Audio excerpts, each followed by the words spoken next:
स्वागत आहे तुमचं सुनीता सिंपल कुकिंगमध्ये। आज आपण गोकुळ अष्टमी विशेष श्रीकृष्णाचा अतिशय आवडीचा आणि पौष्टिक पदार्थ म्हणजे गोविंद लाडू कसे बनवायचे ते पाहणार आहोत। तर त्यासाठी लागणारे साहित्य पाहूया। इथे ही 1 वाटी मी सेट करून घेतलेली आहे। त्याच पद्धतीने हे साहित्य घेतलेले आहे। इथे या वाटीने मी 2 वाटी भरून असे पोहे घेतलेले आहेत। खोबरं पाऊण वाटी घेतलेलं आहे। भाजलेले शेंगदाणे घेतलेले आहेत, ते देखील पाऊण वाटी आहे। आणि पाव वाटी आपल्याला मी तीळ घेतलेले आहेत आणि 1 वाटी भरून गूळ घेतलेला आहे।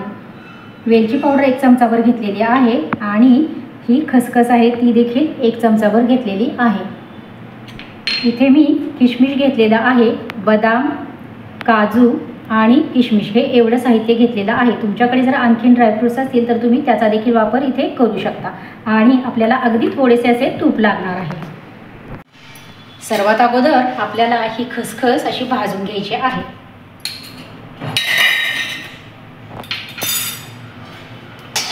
खसखस आपल्याला मीडियम गॅसवरती छान अशी लालसर होईपर्यंत भाजून घ्यायची आहे, याचा कच्चेपणा जाईपर्यंत। हे व्यवस्थित आपण भाजून झालं की एका प्लेटमध्ये काढून घेऊयात। आपली खसखस भाजून झालेली आहे। आता आपण या कढईमध्ये पोहे आहेत ते घालून घ्यायचे आहेत। हे पोहे मी स्वच्छ चाळून आणि निवडून घेतलेले आहेत। आता आपण हे देखील हलकेसे तांबूस होईपर्यंत मीडियम गॅसवरती छान असे कुरकुरीत होईपर्यंत भाजून घ्यायचे आहेत। पोहे आपले छान भाजले ना की म्हणजे लाडू देखील आपले खूप छान बनून तयार होतात। याचा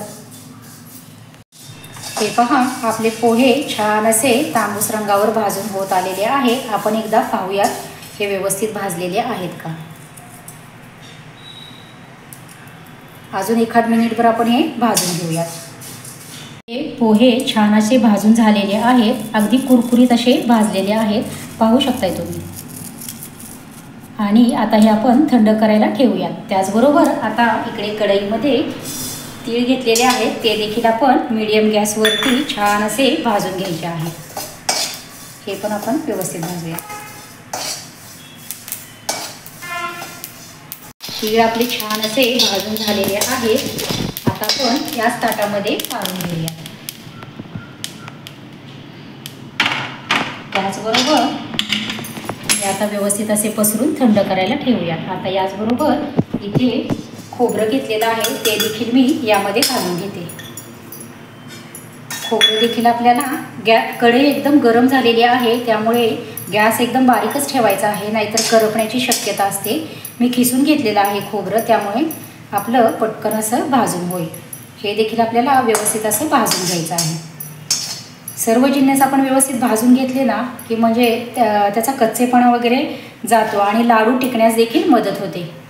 हे छान असे भाजून झालेले आहे, मी एका ताटामध्ये काढून घेते। कढईमध्ये आता अगदी थोडंसं तूप घालणार आहे मी। एक अर्धा चमचा साधारणतः तूप घातलेलं आहे। आता या तुपावरती आपण हे ड्रायफ्रूट्स आहे ते भाजून घेऊयात चांगले। ते देखील छान असे आपण तांबूस होईपर्यंत असे मस्त भाजून घ्यायचे आहे।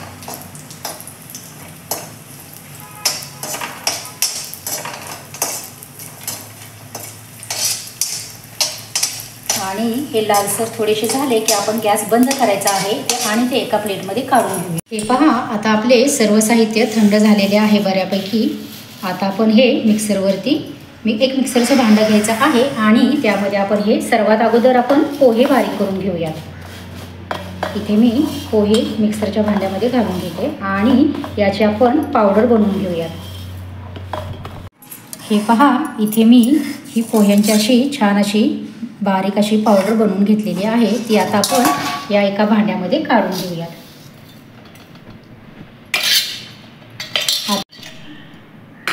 हे तीळ आहे आणि खोबरं आहे, ते देखील आपण यामध्ये घालून घेऊयात। इथे मी तीळ आणि खोबरं घातलेलं आहे, त्याचबरोबर हे ड्रायफ्रूट्स आहे ते देखील आपण यामध्ये घालून घेणार आहोत। आणि हे शेंगदाणे आहेत ते देखील आपण यामध्ये घालून घेणार आहोत। हे शेंगदाणे मी अगोदर भाजलेले होते। आता आपण हे बारीक करून घेऊया। हे पहा, आता आपले हे मिश्रण छान असे वाटून झालेले आहे. आता आपण ते देखील या भांड्यामध्ये काढून घेऊया. आता हे व्यवस्थित आपण असं काढून घ्यायचं आहे. हे पहा, आता आपण हे सर्व साहित्य यामध्ये काढून घेतलेले आहे. ते आपण व्यवस्थित असे मिक्स करून घेऊयात. हे लाडू अतिशय पौष्टिक आहेत बघा, आणि घरातील उपलब्ध साहित्यामध्येच बनवून देखील हे तयार होतात. श्रीकृष्णाच्या तर खूपच आवडीचे आहेत. आता मी यामध्ये गूळ घालून घेणार आहे. तुम्हाला जर गूळ घालायचा नसेल तर तुम्ही यामध्ये खजूरचा देखील वापर करू शकता किंवा खारीकचा देखील वापर करू शकता, पण मी आज इथे गूळ घालून दाखवणार आहे. आता हा गूळ देखील आपण व्यवस्थित असा मिक्स करून घ्यायचा आहे. अगोदर आपण मिक्स करूयात आणि नंतर मिक्सरच्या भांड्यामध्ये हे साहित्य 2-3 बॅचमध्ये करून फिरवून घेऊयात, म्हणजे सर्व गूळ सर्वत्र व्यवस्थित मिक्स होईल. आता हे आपला गूळ व्यवस्थित मिक्स झालेला आहे, पाहू शकताय तुम्ही. पण हे असे गुळाचे खडे वगैरे असतात, त्यासाठी आपण हे पुन्हा एकदा मिक्सरच्या भांड्यामध्ये थोडं थोडं करून घालूयात आणि बारीक करून घेऊयात.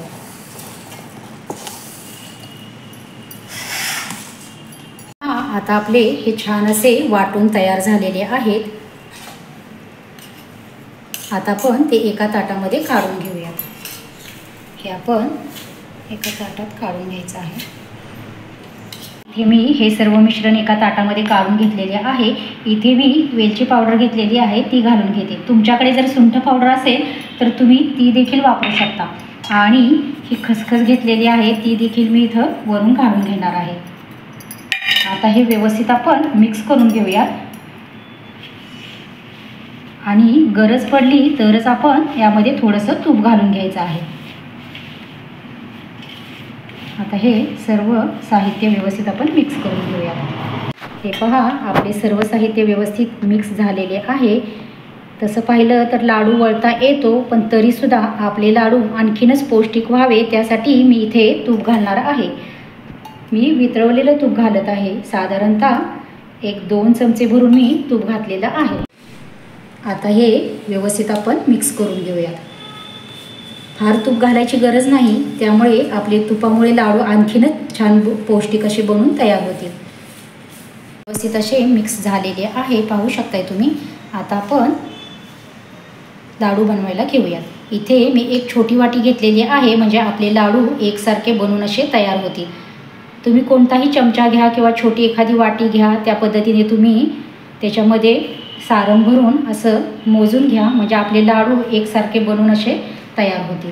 हे या पद्धतीने आपण लाडू बनवायचे आहेत, म्हणजे ते दिसायलाही एकसारखे आणि छान दिसतात. अगदी सहज आपले लाडू बनतात. फार काही त्याला जोर द्यायला लागत नाही, अगदी व्यवस्थित असे पटकन बनून तयार होतात. हे पहा, आपला एक लाडू बनवून तयार आहे. याच पद्धतीने आपण सर्व लाडू बनवून घेऊयात. आपण दुसरा देखील लाडू बनवून घेऊयात. हे या पद्धतीने मी वाटीमध्ये भरून घेतलेलं आहे. आता आपण असं हे लाडू बनवून घेऊयात.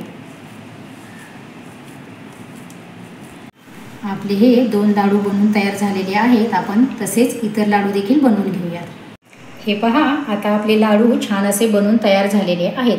रेसिपी ही अगदी नेहमीप्रमाणे साधी, सोपी आणि घरातील उपलब्ध साहित्यामध्येच बनवून तयार झालेली आहे. आवडली असेल तर नक्कीच व्हिडिओला लाईक करा, शेअर करा, कमेंट करा. चॅनलवरती अजूनही नवीन असाल तर प्लीज नक्की चॅनलला सबस्क्राईब करा व शेजारील बेल आयकनही प्रेस करा. धन्यवाद.